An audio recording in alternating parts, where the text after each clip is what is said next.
Hi there, this is Karen Dice, and there was a day that I was so excited to go into the office.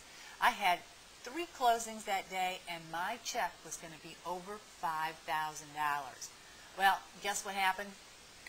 None of the loans closed for whatever reason, and I had no other loans in the pipeline, thinking that when I got this $5,000 that I'd have enough money to do my marketing and start building up my pipeline again.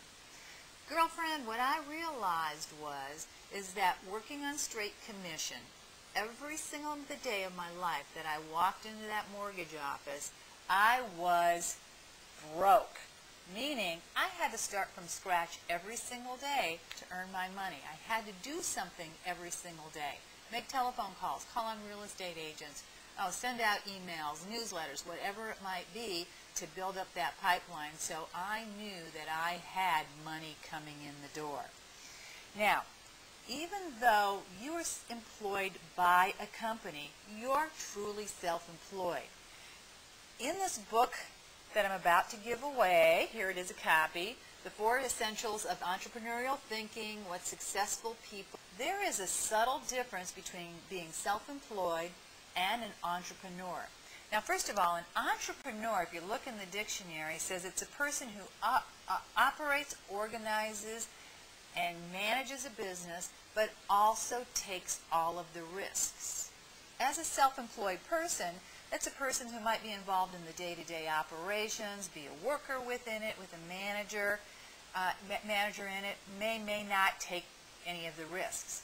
What I'm here to tell you is that you as a loan officer or a real estate agent are both an entrepreneur and a self-employed person, because not only do you have to do the day-to-day stuff, but because of all of the rules, the regulations, and licensing, there is a bunch of risks out there for you.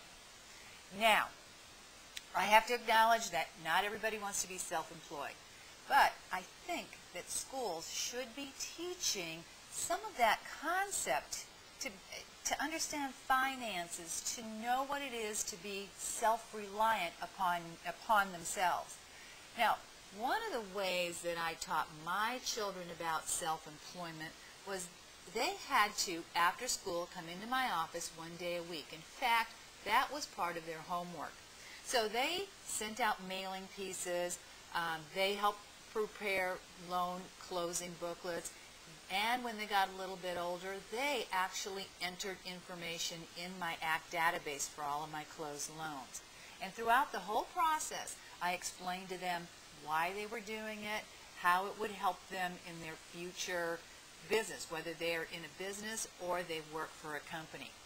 I also asked them for suggestions. This is the creativity part of how to improve. And we're talking about 6th and 7th graders here who came up with some awesome ideas to help me improve. Now, both of my children work for companies, but my daughter is part of a Kaizen team, which is involved in improving the workflow through the company. My son is a manager at a company that restores muscle cars like GTOs and 442s, and he is also making suggestions to his boss, like he did to me, on how to improve services. And I believe that somewhere down the road, they probably will be self-employed. But hey, stay with me here for a few minutes. I'm going to announce the winner of a book based upon your comments. But I wanted to first of all thank you for all of your comments. And I think children should be taught the entrepreneurial methods. You had mentioned, some of the comments were how to balance a checkbook, the concept of paying interest, how to read a paycheck stub. I mean, that's critical. How to save and invest, and how to create and maintain your credit scores. Jackie Pizzera talked about teaching creativity, mind mapping, brainstorming techniques, and Nikki Vidal said that children should be encouraged to form their own opinions and not be afraid to make mistakes. And if you have a chance, go back and read Coach Victoria's post, Coach Victoria Del Frate's post, where she outlines the curriculum that she calls Dream Big, Live Better, where she goes through what they should be taught in 4th grade, 5th grade, and 6th grade. it might be something that you'd want to teach your own children. So, I believe that women are teachers of the world. That's what Mortgage Girlfriends is all about, helping each other, lending each other a hand. That's why we have a ton of interviews and articles on the Mortgage Girlfriend site from other women sharing exactly what they do to get business. You'll get some freebie articles when you visit the Mortgage Girlfriends fan page on Facebook. So there were so many great suggestions that we threw everybody's name in a stiletto and drew out Jane Combs, who won the book. Again, Jane, if you're watching this, email me Karen@mortgagegirlfriends.com.